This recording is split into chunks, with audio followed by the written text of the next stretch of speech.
You wake up and something is wrong. You cannot name it yet. You just know something is wrong. You pull back the sheet and you look. A small red bite on your arm, then another on your wrist, then 3 more along your ankle in a little row, neat as stitches. Now let us talk about what most people do when they discover bed bugs. They panic. That is the first thing. And then they call a man with a truck. That man with a truck will charge you somewhere between $300 on the low end and $1,500 for a standard treatment. And the treatment is not a one-time visit. Most pest companies require 2 treatments, sometimes 3. Each one costs money. Each one means chemicals in your bedroom. I had a neighbor years ago, a widow woman with 4 grown children, and she found bed bugs in her spare bedroom after a grandchild visited. She called the first company that answered. They came out, inspected, and told her she needed the whole house treated. She paid over $2,000. She told me about it standing right here in my doorway, and her face still carried the shame of it. Not the bugs, the money. $2,000 gone, and she still lost sleep for months wondering if they had come back. My oldest daughter asked me once why we never had that problem, and I told her the same thing my mother told me. You do not need a man with a truck. You need to understand what the bug is looking for, and you need to use that against it. That is all this is. Understanding and using it.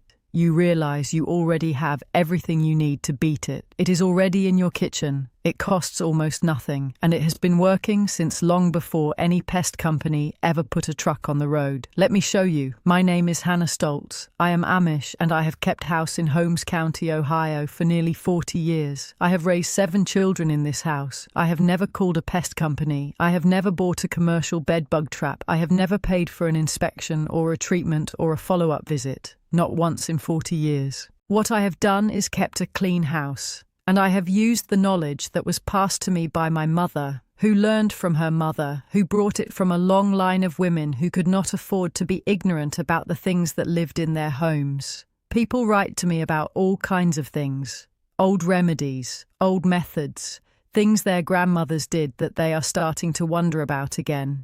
I read every single one. And I noticed that the questions about bed bugs have been coming more often lately. A lot of people are struggling with this. Let me show you what I know. Before I show you how to build this trap, I am going to be honest with you the whole way. That is the only way I know how to do this. This trap will not kill bed bug eggs. Eggs do not move. They are tucked into mattress seams and furniture cracks and wall joints, and they stay put until they hatch. No trap reaches them there. This trap also will not pull bed bugs out of deep hiding. If they are sitting still inside a wall or deep in a piece of furniture, they are not walking around to find, and no lure will reach them. Here is what you need. 1.5 quarts of lukewarm water. That is about 6 cups. Not hot, not cold. If it is uncomfortable on your wrist, it is too hot. Hot water will kill what you are trying to grow, and the trap will not work at all. 10 tablespoons of plain white sugar, 2 tablespoons of active dry yeast. When you go to get this, look at the packet and make sure the word active is on it. Not fast rising, not instant. Active dry yeast. Any grocery store carries it for about 50 cents a packet. 1 large plastic bowl or container. A mixing bowl works. A deep storage container works. It needs to be large enough that a bug cannot reach the top edge from the inside once it falls in. Baby powder or talcum powder, masking tape or any rough cloth tape. 1 empty plastic bottle, a water bottle, a soda bottle. Some people use an old Coca-Cola bottle, and that is perfectly fine. That shape works well. Any bottle from your pantry does the exact same job. This is not about the brand. It is about having a container with a narrow neck that traps the gas and lets it release slowly. Now here is how you put it together. Step 1. Coat the inside of your large bowl with a thick, even layer of baby powder. Do not rush this. You want the entire inner surface covered so that when a bug falls in, there is nothing to grip. The powder makes the walls completely slick. That is the whole escape prevention right there. If the powder layer is thin or patchy, bugs will find a foothold and climb out. Do it right the first time. Step 2. Run strips of masking tape up the outside of the bowl from the bottom to the rim. Several strips, evenly spaced around the whole bowl. This is the road in. Bed bugs are good climbers on rough surfaces. The tape gives them a path to walk up the outside. They climb up, reach the rim, go over, and drop inside where the powder gives them nothing to hold. Step 3. Warm your water to lukewarm. Pour it into your bottle, filling it about 2/3 full, no more. The mixture will bubble and expand, and if you fill it too high, it will overflow. Leave room. Step 4. Add your 10 tablespoons of sugar. Stir or swirl gently until it dissolves. Step 5. Add your 2 tablespoons of active dry yeast. Swirl the bottle gently just once to distribute it. Do not shake it hard. Shaking can stress the yeast before it has a chance to activate. Step 6. Set the bottle in the center of your powdered bowl. The gas will begin to release within about 15 to 20 minutes. You will see small bubbles forming. That is the yeast working. That is your lure coming alive.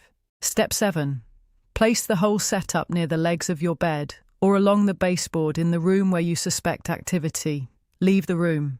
Leave the room for at least 2 days, 3 if you can. Check the bowl every 2 to 3 days. The mixture stays active for roughly 3 to 4 days before it begins to lose strength.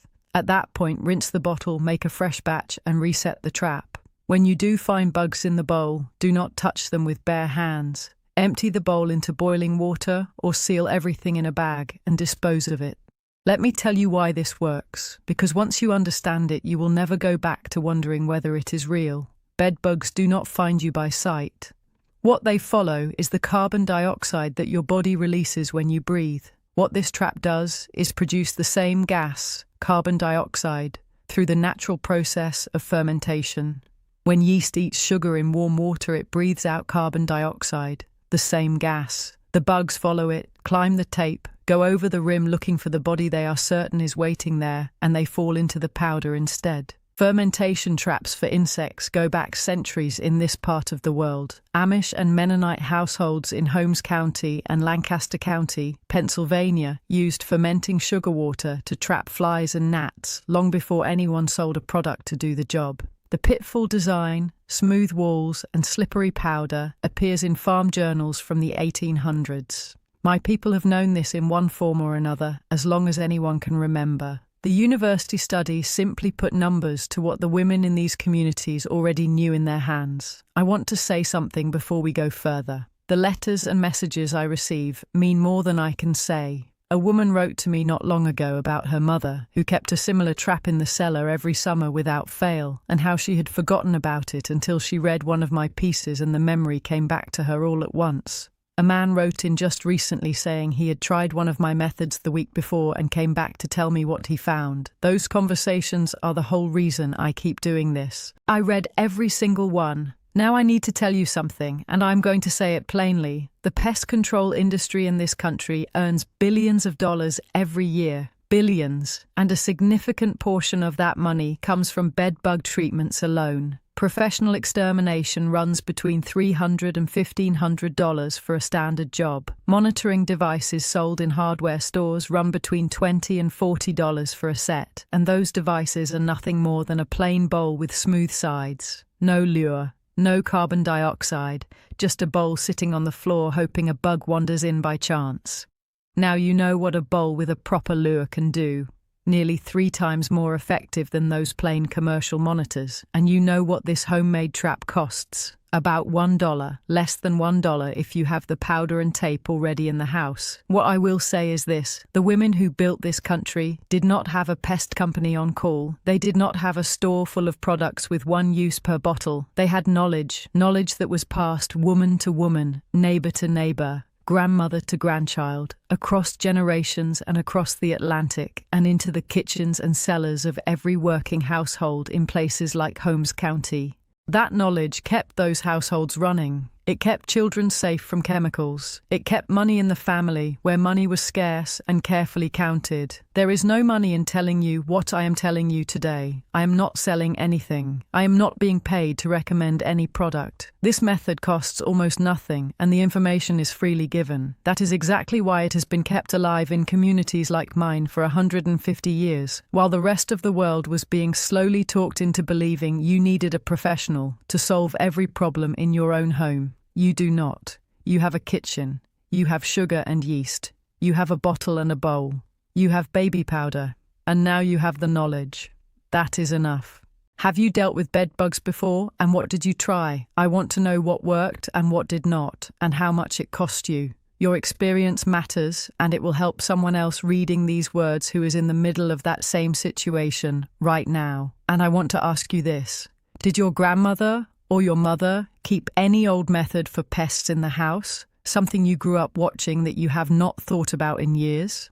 Tell me about it. Write it down and share it. These old methods deserve to be remembered, and the knowledge only stays alive if someone keeps passing it forward. I read every single one.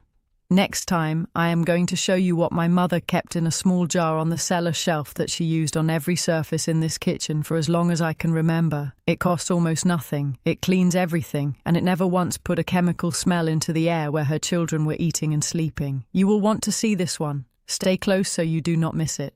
Until then, waste nothing. And remember, the women who built this country with their hands knew things we are only just starting to remember.